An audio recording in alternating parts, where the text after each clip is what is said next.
5 important things to do as a beginner artist. I'm not a huge fan of these list videos because to me they're just like, I don't know, very social media, very YouTube-y. But I really wanted to kind of go back and make a video, more targeted towards beginners. I don't do this, I feel, super often, or maybe as often as I should. But a long time ago, one of you commented if I could start making videos on how to learn to draw. So kind of this is my way of, I guess, chipping away into that question. It's a pretty big topic. At the beginning, when I first heard that question, I was just like, I don't know, just do it, like just start drawing. And while that is kind of part of the answer too, I kind of wanted to break this topic down over the course of a few videos, this being one of them. I don't really know what the other videos are. I'll definitely start tackling like, the fundamentals, how to draw certain things like that.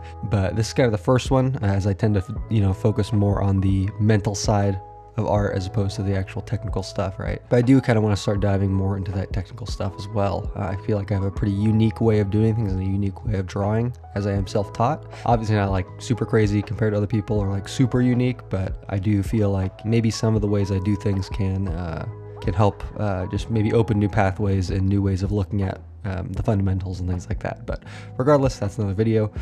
This video is related to your artistic journey and things to keep in mind as you learn to draw, learn the fundamentals, and overall progress into learning art and learn to draw. Let's get into it. So the first thing is have faith you will improve. Art is a game of delayed gratification in regards to getting better at it, especially if you're learning to draw from nothing. The drawing habits and skills you're building now at the beginning of your journey will eventually lead you to a better place artistically than you probably ever thought you'd be, and probably in life, and it's also probably not going to be where you picture yourself being at the same time. But it will be a good place, I think. It'll be the place that's right for you. So you really have to bet on yourself in this journey and just trust that you can learn to do this thing and really trust yourself and believe in yourself.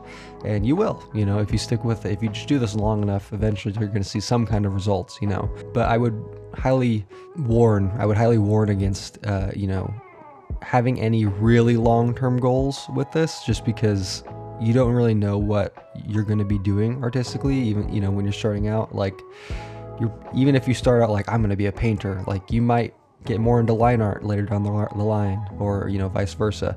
I started out being thinking painting was awesome, but I actually really don't like painting that much. I do like it occasionally, but I definitely like comic book art and line art more now, but it's really just a matter of time before you kind of figure out your spot. But it is kind of a long journey, of course. It's a lifetime, if not longer, journey. So just having faith you'll improve is super important. So at the beginning, just really figure out what your why is and stick to that. Second tip is buy a sketchbook. Honestly, before you start doing anything with your art, buy a sketchbook of some form. It could just be like a bunch of paper stacked together, but if you can, go buy a sketchbook. Take it everywhere, get your reps in drawing a lot first before you tackle stuff like the fundamentals, or even, as you learn the fundamentals, use your sketchbook, obviously. This is a place for you, right? Keep it secret to you. Keep it secret. Keep it safe. If you can, or maybe a select few individuals. Like my wife is probably the only person that really looks at it, or family very occasionally if I let them. But use it to make mistakes, explore, learn, study, draw weird stuff. Like it's your safe place, basically. You need that artistically when especially if you're posting your art online, your art's getting looked at by other people, right? So it's good to have this private place where you can kind of just purely be within yourself. I have around like 15 or 16 sketchbooks. It's really cool to kind of look back at the first one and just see how far you've come. And I suggest doing that maybe like a few times a year, because you can get really bogged down with where you're at, and it's good to look back and just see like, okay, I am making progress, I am improving at this, right? It's a place where you can artistically slow down as well, be purely free and purely yourself, which is very important, especially in the current world that moves so fast, especially like social media and things like that. Which leads me into my third point, which is beware social media. This is my take, for myself, of course. And, if you have a great relationship with social media, more power to you. Ignore what I'm saying here. But for my own particular journey, I honestly think social media, things like Instagram, TikTok, even YouTube at points, are kind of poison for your art, at least in regards to improving and getting better, kind of learning who you are as an artist. There are obviously benefits to social media. I'm on social media right now talking to you. I use it, but over the years I've kind of reduced my use of it for sure.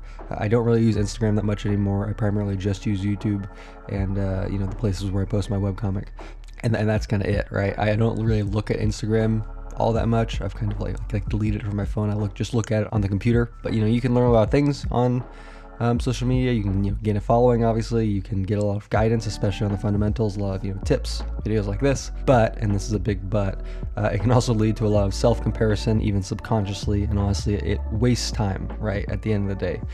It can also lead to great inspiration, like I said, but the main thing here is just to be conscious of what you're doing on social media, right? Like, are you enjoying it, which is fine? Are you finding inspiration? Are you self-comparing, which is not good? And, are you learning? Like, what are you doing, right? The more you ask yourself this, and the more you're actually drawing, right, and figuring yourself out instead of being on these platforms, the better, doing the work, so to speak. The better off you'll be, going that route, right? Like, it's kind of a scary thing to say in this world, but social media is not necessary. In my day job, I've built my whole videography career not using social media at all, right? I just have a reel or a portfolio that I send off places when I want to get hired, and that's it. Nobody knows about it. Nobody really sees it other than places I'm applying. You can go that route too, right? Like, this is not necessary to be on social media. I would say it's definitely a pathway, right? And especially if you're an independent artist and don't have proper training, I guess, like if you're self-taught, I would say social media is a more viable pathway for you. But if you have, more connections, like coming out of school, like all that kind of stuff, it's like, ignore social media if you want. It's not necessary. But, social media can also, everyone's shouting at you at all times, right? And it can feel good as well, kind of like they're giving you a shortcut, but just keep in mind as well that there are no shortcuts in this. There's only the work.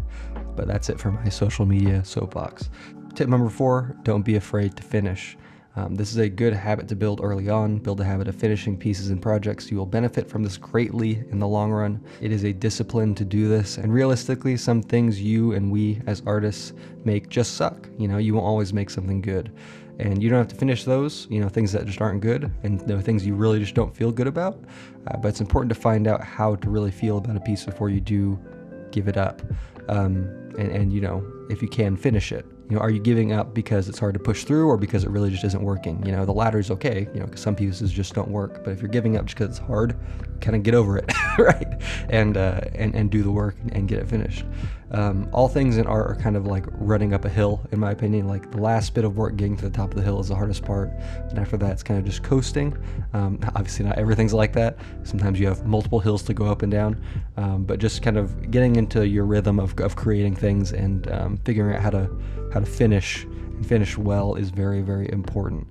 The last tip here is draw everything and draw from life. You don't have to take a life drawing class to do this. You can just go to a park or any public place and people watch and draw buildings, draw squirrels, draw anything. Building this habit will greatly improve your ability to draw. You can almost ignore some of the specific learnings of the fundamentals after a certain point, in my opinion.